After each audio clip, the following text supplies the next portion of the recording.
నేను doctor Chhaava Anjaneyulu, senior consultant ENT సర్జన్ని.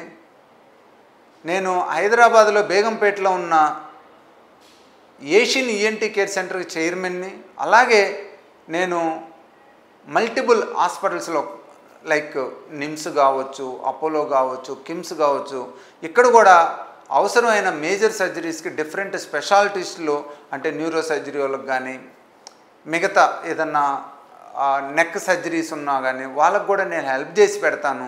So నేను ENT related problems, ear nose throat problems, head and neck problems, voice problems, snoring problems, అలానే చెవి సంబంధించిన vertigo tinnitus ప్రాబ్లమ్స్కి, అలానే hearing ప్రాబ్లమ్స్కి, allergy ప్రాబ్లమ్స్కి మంచి treatment ఇస్తాను. మీకు ఎవరికైనా కూడా చెవి ముక్కు గొంతు సమస్యలు ఉన్నా, ఎలర్జీ ప్రాబ్లం ఉన్నా, చెవి సంబంధించిన వినికిడి వర్టిగో ప్రాబ్లమ్స్ ఉన్నా, వాయిస్ ప్రాబ్లమ్స్ ఉన్నా హైదరాబాద్లోని బేగంపేటలో ఉన్న ఏషియన్ ఈఎన్టీ కేర్ సెంటర్ని సంప్రదించండి.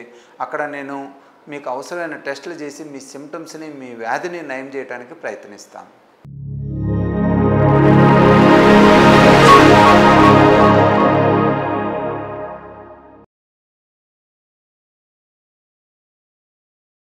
ఇవాళ కాక్లియర్ ఇంప్లాంట్ సర్జరీ అనేది చాలా కామన్ అయిపోయిందండి. అన్ని వయసుల వారికి, పిల్లలకి, మధ్య వయసులోను, ఓల్డ్ ఏజ్లోను ఎవరికైనా కూడా ప్రొఫౌండ్ హీరింగ్ లాస్ ఉండి, యూజువల్గా ప్రొఫౌండ్ హీరింగ్ లాస్ ఉన్న వాళ్ళకి ఏంటంటే హీరింగ్ ఎయిడ్స్ పనిచేయవు. సాధారణంగా మనం సంవత్సరంన్నర 2 సంవత్సరాల తర్వాత కాక్లియర్ ఇంప్లాంట్ సర్జరీ అనేది చాలా సేఫ్.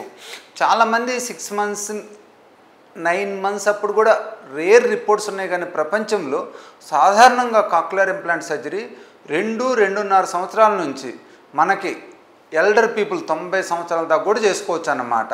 సో ఎవరికైనా ప్రొఫౌండ్ హీరింగ్ లాస్ ఉంటే కాక్లియర్ ఇంప్లాంట్ సర్జరీ చేసుకొని వాళ్ళు హీరింగ్ని చాలా వాటికి ఇంప్రూవ్ చేసుకోవచ్చు.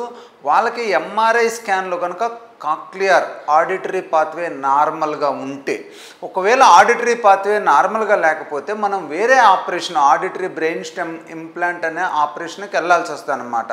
సో హీరింగ్ ప్రాబ్లం మల్టిపుల్ లెవెల్స్లో ఉన్నప్పుడు మనం ఒక్కొక్క ఏరియాలో ఒక్కొక్కటి, అంటే కండక్టివ్ లాస్ ఉందనుకోండి మనం మిడిల్ ఇయర్ సర్జరీ చేయాలి. కాక్లియర్ ప్రాబ్లం ఉందనుకోండి inner ear cochlear implant surgery చేయాలి.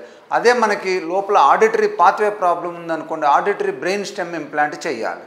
కాక్లియర్ ఇంప్లాంట్ సర్జరీ అనేది చాలా వాటికి సేఫ్ ఆపరేషన్ అండి.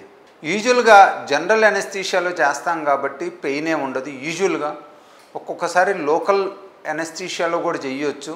రిస్క్ గురించి ఆలోచించినట్లయితే అతి తక్కువ రిస్క్ అండి, బట్ రిస్క్ ఈజ్ దేర్. మనకేంటంటే ఫేషియల్ నర్వ్ పెరాలసిస్ రిస్క్ ఒకటి ఉండొచ్చు. అది సర్జరీ టైంలో మనకి ఆ సర్జరీ ప్రొసీజర్లో డ్యామేజ్ అయినా, లేదా తర్వాత ఇంప్లాంట్ స్టిమ్యులేట్ చేస్తున్న ఇంప్లాంట్ దాని మీద ప్రెషర్ పడ్డా కూడా మనకు ఫేషియల్ నర్వ్ ప్రాబ్లమ్స్ రావచ్చు. రేర్గా మనకి ఆ లోపల ఎక్కడైతే మనం కాక్లియర్ ఇంప్లాంట్ బ్రెయిన్కి ఇంప్లాంట్ చేయబోతామో అక్కడ ఏదైనా ఇన్ఫెక్షన్ వచ్చినట్లయితే మన బ్రెయిన్కి కూడా ఇన్ఫెక్షన్ వచ్చే అవకాశం ఉంటుంది. దీనితో పాటు కొంతమందికి స్కిన్ ప్రాబ్లమ్స్ ఉన్నా, స్కిన్ థిన్గా ఉన్నా, చెవి వెనక భాగంలో ఎక్కడైతే ఇంప్లాంట్ పెడతామో అక్కడ కొద్దిగా స్కిన్ డిస్కంఫర్ట్ ఉండే అవకాశం ఉంటుందన్నమాట. సో సాధారణంగా ఏంటంటే కాక్లియర్ ఇంప్లాంట్ సర్జరీ అనేది చాలా సేఫ్ ఆపరేషను, పెయిన్లెస్ ఆపరేషను.